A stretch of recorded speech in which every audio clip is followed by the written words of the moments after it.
राज्य सरकारनं कर्जमाफीची तर घोषणा केली, मात्र सातत्यानं तारीख पे तारीख असेच प्रकार समोर येत आहेत. आता पुढची तारीख 30 जुलै असल्याची माहिती मिळते आणि याच अनुषंगानं आज थेट कृषी मंत्री दत्तात्रय भरणे यांच्याशी बोलणार आहोत.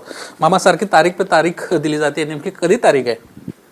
खरं तर मी आपल्या माध्यमातून माझ्या शेतकरी बांधवांना सांगू इच्छितो, हे तारीख पे तारीख म्हणण्यापेक्षा खरं तर ज्यामध्ये माझ्या राज्यातील शेतकऱ्यांचं हित आहे, ज्या एखाद्या धोरणामुळे माझ्या शेतकऱ्यांचं भलं होणार आहे, ते धोरण या राज्याचे मुख्यमंत्री देवेंद्र फडणवीस साहेब, एकनाथजी शिंदे साहेब, सुनीताराव पवार यांच्या मार्गदर्शनाखाली आणि यांच्या सूचनेनुसार या शेतकरी कर्जमाफीच्या बाबतीमध्ये सुरू आहे. आपण म्हटलं ते खरं आहे की अगोदर 30 जून तारीख आम्ही दिली होती, परंतु आपल्या सगळ्यांना माहिती आहे की पावसाळी अधिवेशन चालू होतं.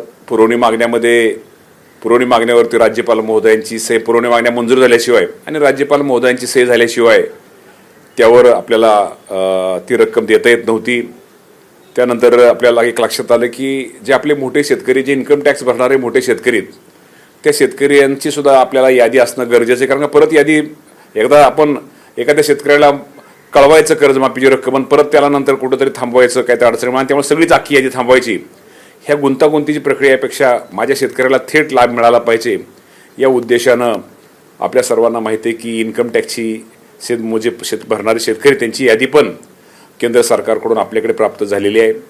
त्यामुळं आता तो विषय राहिलेला नाही. आता फक्त विषय जो राहिला आहे तारखेचा, तर साधारणतः आपल्याला माहिती आहे की या राज्याचे दिवंगत नेते अजितदादा पवार साहेबांची जयंती आहे आणि जयंतीच्या निमित्तानं आणि राज्याचे मुख्यमंत्री देवेंद्र फडणवीस साहेबांचा पण उद्या वाढदिवस आहे. ते एक औचित्य साधून त्या शेतकऱ्यांना कुठं, कारण ह्या दोघांचा, मी एकनाथ शिंदे साहेब, सुनीतारावांचा पण आहे, पण या दोघांचा या कर्जमाफीच्या मध्ये दोघांचा खूप मोठा वाटा होता आणि दोघांनी खूप त्यामध्ये, तिघांनी, एकनाथ शिंदे साहेबांनी पण यामध्ये सगळ्यांनी खूप त्यामध्ये स्वतः त्यामध्ये लक्ष दिलं होतं आणि त्याप्रमाणे 30 जुलैपूर्वी शेतकऱ्यांची कर्जमाफी ही आपल्याला माहिती दिली जाणार आहे. आणि कदाचित उद्या आमच्याकडे आता इन्कम टॅक्सच्या याद्या, ज्या शेतकरी भरणाऱ्या शेतकऱ्यांच्या याद्या सरकारकडे प्राप्त झालेल्या आहेत, त्यामुळं कदाचित प्राथमिक स्वरूपामध्ये कदाचित उद्या 22 तारखेला दादांच्या जयंतीच्या निमित्तानं मुख्यमंत्री महोदयांचा, देवेंद्र फडणवीस साहेबांचा वाढदिवस आहे, या निमित्तानं काही याद्या उद्या काय देता येतील का, यादी जाहीर करता येतील का, हाही प्रयत्न आमचा उद्या चाललेला आहे. पण मी आपल्या माध्यमातून सगळ्यांना सांगतो, शेतकऱ्यांना सांगतो की 30 जुलैपूर्वी ही शेतकऱ्यांना कर्जमाफीची रक्कम ही शेतकऱ्यांच्या बँक खात्यामध्ये, कर्ज खात्यामध्ये वर्ग केली जाईल. तुम्ही केंद्र शासनाच्या डेटा संदर्भात बोलत होतात की आयकर संदर्भातला डेटा आम्ही मागवलेला आहे. असे किती शेतकरी आहेत जे यातून बाद होऊ शकतात? आणि आता ह्यातनं बाद होण्यापेक्षा आज आपल्याकडे यादी समोर, आता यादी आपल्याकडे 1-2 दिवसापूर्वी काल परवा प्राप्त झालेली आहे. ते आता संपूर्ण यादी पाहून असं मी डेटा म्हणण्यापेक्षा आता आपल्याला आपल्याला ज्याची गरज होती, आता आपली गरज भागलेली आहे, त्या बाबतीमध्ये डिटेल आपल्याला पुढे भविष्यामध्ये आपल्याला 4-2 दिवसामध्ये आपल्याला समजेलच. परंतु आता ती यादी आपल्याकडे आलेली आहे, त्यामुळं आता कुठलीही आपली अडचण राहिलेली नाही आहे. आता आपल्याला कदाचित उद्या आपण त्या याद्या काय ठराविक उद्या आपल्याला बघू, जर उद्या त्या याद्या आपण त्या हे करतोय, काय ठिकाण काही प्रायोगिक, आपल्या प्रायोगिक म्हणण्यापेक्षा तो थोड्या प्रायोगिक ठराविक तेवढ्या आपण उद्या प्रसिद्ध करण्याचा प्रयत्न आपला उद्याच्या तारखेचा आहे. जरी उद्याच्या तारखे होतात ते आहेच, पण त्याचबरोबर जी रक्कम आहे ती रक्कम मात्र आपण 30 जुलैच्या सगळ्या शेतकऱ्यांना देतोय. शेतकरी संघटनांना ज्या प्रामुख्यानं मागण्या केल्या होत्या त्यामुळे आता नक्कीच बदल झाले असतील आणि यादीमध्ये कर्जमाफी घेण्याचा लाभ घेणाऱ्या शेतकऱ्यांची वाढ झाली असेल. तो किती आहे आणि एकूण आकडा किती आहे? साधारणतः आता प्राथमिक, आता अंदाज तर सगळे प्राथमिकच आहेत किंवा थोडे हे की साधारणतः आपल्या सगळ्यांना माहिती आहे की म्हणजे साधारणतः 3 ते 4 हजार कोटी रुपयाची वाढ ह्यामध्ये निश्चित प्रकारे होईल. कारण 2019च्या जो आकडा आहे शेतकऱ्यांचा तो वाढ होईल. साधारणतः ही 36,585 कोटी रुपये आणि प्लस साधारणतः 3,800 का 4,000च्या आसपास आकडा, प्राथमिक अंदाजा आकडा जाईल. साधारणतः 40,000 कोटीपेक्षा जास्त रक्कम ह्या कर्जमाफीसाठी शासन माझ्या शेतकरी बांधवांना देणार आहे. आणि शेतकऱ्यांची संख्या मात्र 56 लाखाच्या आसपासच संख्या शेतकऱ्यांची थोडीफार पुढे राहील आणि शेतकऱ्यांच्या संख्येमध्ये जास्त बदल होत नाही, पण रक्कम मात्र कर्जमाफीची रक्कम वाढते. खरं तर मी खरंच शेतकऱ्यांना पुन्हा सांगतो की दादांची उद्या जयंती, मुख्यमंत्री साहेबांचा देवेंद्र फडणवीसांचा उद्या वाढदिवस आहे. खरंच खूप मोठा निर्णय या शेतकऱ्यांसाठी आपल्या घेतलेला आहे. कारण काही आता कुठली समोर आपल्या निवडणूक नाहीये. निवडणूक नसताना सुद्धा आणि सरकारची आर्थिक परिस्थितीची अडचण असताना सुद्धा माझ्या शेतकऱ्यांच्या हितासाठी अडचणीत आलेल्या शेतकऱ्याला मदत करण्यासाठी हा जो निर्णय जो महायुती सरकारने घेतलेला आहे, निश्चित प्रकारे राज्याचा कृषी मंत्री म्हणून म्हणण्यापेक्षा एक शेतकऱ्यांचा मुलगा म्हणून मी निश्चित प्रकारे या सर्वांचे आभार मानतो. तांत्रिक अडचणी आता सगळ्या संपलेल्या आहेत आणि उद्या तुम्ही जाहीर करता. तांत्रिक अडचणी सगळ्या संपलेल्या आहेत. कदाचित उद्या आमचा प्रयत्न आहे उद्याच काय त्यातली यादी आम्ही प्राथमिक स्वरूपामध्ये काय लावतो ते लावतोय. परंतु कर्जमाफीची रक्कम ही 30 जुलैच्या अगोदर आम्ही देतोय. मामा, बोगस बियाण्यांच्या अनुषंगाने देखील तुम्ही धडक कारवाया सुरू केलेल्या आहेत. अनेक कंपन्या प्रामुख्याने मोठमोठ्या कंपन्या आहेत त्यांच्यावर तुम्ही कारवाई करताय, पण त्याचं पुढे काय होतंय काय नेमकं?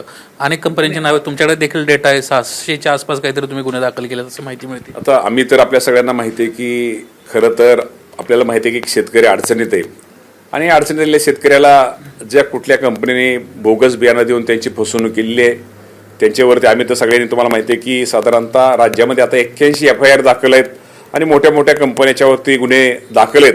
साधारणतः आपल्या राज्याचा जर विचार केला तर साधारणतः सोयाबीनची 42 लाख हेक्टरवर पेरणी झालेली आहे आणि 42 लाख हेक्टरपैकी साधारणतः 16,385 हेक्टरवर 16,000 त्याच्यावरती त्यामध्ये आम्हाला बाधित क्षेत्र आढळलेलं आहे. त्या बाबतीमध्ये आमची चौकशी सुरू आहे. ते कुठलं त्यामुळं काय हे केलं पाहिजे आणि त्यामुळं जे अडचण आले शेतकऱ्याला त्या बाबतीमध्ये काय मदत केली पाहिजे की बियाणं बदलून देण्यापासून तर आहेच, परंतु आजही DPDCच्या माध्यमातून शासनाच्या माध्यमातून काय करता येईल का तोही आमचा सगळ्यांचा प्रयत्न सुरू आहे. मुख्यमंत्री असं म्हणतात की 300 सॅम्पल घेतले होते, 130 सॅम्पल्स जे आहेत ते बोगस सापडलेले आहेत. त्यामुळे कडक कारवाई करण्याची तुमची काय मानसिकता आहे का किंवा आणखी शोध घेण्यासाठी? 100% कडक कारवाई FIR दाखल आहे सगळं त्यांनी दाखल 100% तुम्हाला मी सांगतो ना. म्हणजे ज्या मोठ्या कंपन्या जरी मोठ्या असल्या तर शेवटी माझ्या शेतकऱ्याची फसवणूक केली ती किती मोठा पुढचा माणूस असू द्या किंवा मोठी कंपनी असू द्या त्याची आम्ही सरकार गय करणार नाही. जो कोण आमच्या कृषी विभागाचा आमचा अहवाल तर आपल्याला मिळालेला आहे, आमचं तिथं तपासणी पण त्यांनी सगळ्यांनी केली आहे.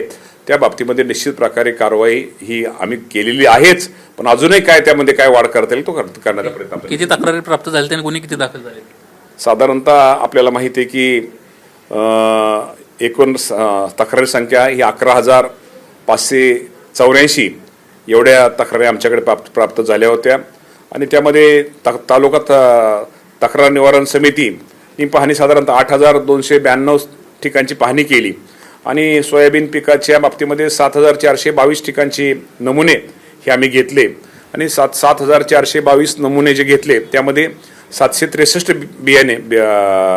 बियाणे हे अप्रमाणित आम्हाला आढळून आलेले आहेत आणि त्यामुळे निश्चित प्रकारे आम्ही ज्या बाबतीप्रमाणे ज्या कंपन्या झाल्या त्यांच्यावरती FIR दाखल केलेले त्यांच्यावर कायदेशीर आम्ही गुन्हे दाखल करतोय. ज्या ज्या ठिकाणी सापडलं त्या दुकानांचे परवाने कायमस्वरूपी निलंबित करणार आहोत. 100% त्या बाबतीमध्ये दुकानच परवान्यापेक्षा ज्या कंपनीचं जे बियाणे त्यांचा आम्हाला त्यांची बंदी ते बियाणं विक्रीची ताबडतोबच आपण बियाणं आम्ही ती विक्रीवर बंदी आणलेली आहे आणि त्या बाबतीमध्ये कंपनीवरती आम्ही निश्चित प्रकारे कारवाई करतोय.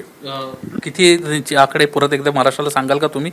आणि शेतकऱ्यांच्या बाबतीतली ही फसवणूक आहे गंभीर स्वरूप नेमकं गुन्ह्यांचं साधारणतः आपल्या राज्यामध्ये साधारणतः आज अखेर साधारणतः 41,64,000 मध्ये 42 लाख हेक्टर सोयाबीन पेरणी झालेली आहे आणि त्याच्यावरती साधारणतः एकंदर तक्रारी किंवा एकंदर ही पाहिल्यानंतर साधारणतः त्यावेळी म्हणजे 42 लाखापैकी 16,385 हेक्टरवर ते बाधित क्षेत्र आढळलेलं आहे.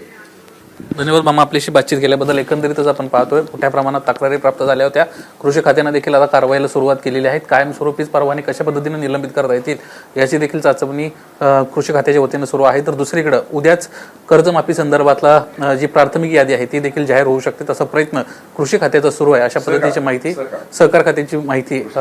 सहकार खात्याकडून सुरू असल्याची माहिती ABP माझाला स्वतः कृषी मंत्री दत्तात्रय भरणे यांना दिली आहे. निलेश बुधावले, ABP माझा, मुंबई.